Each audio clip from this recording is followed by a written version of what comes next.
الحمد للہ وکفا وسلام علی عبادہ الذین اصطفیٰ اللہم صلی علی سیدنا و مولانا محمد النبی الامی وعلی آلہ واصحابہ وبارک وسلم تسلیما کثیرا کثیرا۔ گزشتہ درس میں یہ بات عرض کی تھی کہ موسیٰ علیہ السلام مدین پہنچے،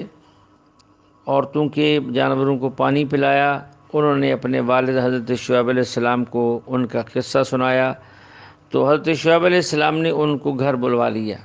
فجاءته احداهما تمشي على استحياء،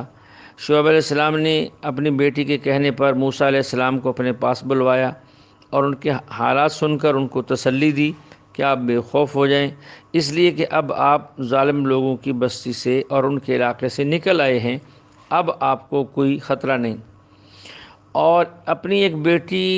کے کہنے پر بیٹی نے درخواست کی اپنے والد سے، حضرت شعیب علیہ السلام سے، کہ میرا مشورہ یہ ہے کہ آپ انہیں اجرت پر رکھ لیں، کیونکہ بہترین مزدور وہ ہوتا ہے جو طاقتور بھی ہو اور امانت دار بھی ہو، اور یہ دونوں صفات میں نے ان کے اندر دیکھ لی ہیں کہ وہ بھاری بھرکم پتھر اٹھا کر انہوں نے جانوروں کو پانی پلایا، اور پھر جب میں ان کو بلانے کے لیے گئی تو یہ کس انداز سے آئے، یہ دونوں باتیں میں ان میں دیکھ چکی ہوں۔ تو حضرت شعیب علیہ السلام نے بیٹی کی یہ بات سن کر ان کے سامنے ایک معاملہ رکھا۔ اللہ فرماتے ہیں قال انی ارید ان انکحک احدی ابنتی ہاتین علی ان تأجرنی 8 حجج فإن اتممت 10 فمن عندک وما ارید ان اشق علیک۔ شعیب علیہ السلام نے از خود پیشکش کی کہ میں اپنی ان 2 لڑکیوں میں سے ایک سے آپ کا نکاح کر دوں گا، لیکن شرط یہ ہے کہ آپ 8 سال تک میرے پاس کام کریں گے، اور اگر 10 سال تک کام کریں تو اس کا آپ کو اختیار ہوگا کہ وہ 2 سال آپ پورے کریں نہ کریں، وہ اختیاری ہیں، لیکن 8 سال کام کرنے کے پابند ہوں گے۔ موسیٰ علیہ السلام نے دونوں باتوں کو قبول کر لیا، نکاح کے لیے بھی تیار ہو گئے اور اس جو معاہدہ اجرت تھا اس کے لیے بھی تیار ہو گئے۔ اب یہاں ایک مسئلہ یہ ذہن میں رہے کہ ہمارے معاشرے بر صغیر کے اندر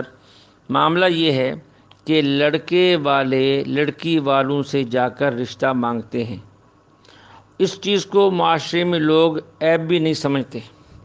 لیکن اگر کہیں کوئی لڑکی والا خود لڑکے والوں سے اپنی لڑکی دینے کی بات کرے تو ہمارے معاشرے میں اسے عیب سمجھا جاتا ہے، حالانکہ شریعت کی روح سے دوسری صورت اختیار کرنے میں کوئی عیب نہیں ہے،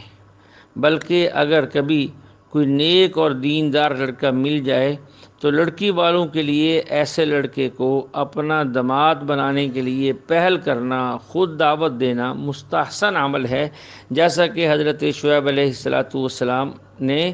اپنی بیٹی کا نکاح کی موسیٰ علیہ السلام سے از خود بات کی اور از خود پیشکش کی۔ اللہ جل شانہ ہمیں دنیاوی رسم و رواج سے بھی بچائے اور آسان دین اور آسان طریقہ کار اختیار کرتے ہوئے آخرت کی تیاری کی بھی توفیق عطا فرمائے۔ بآخر دعوانا ان الحمد للہ رب العالمین۔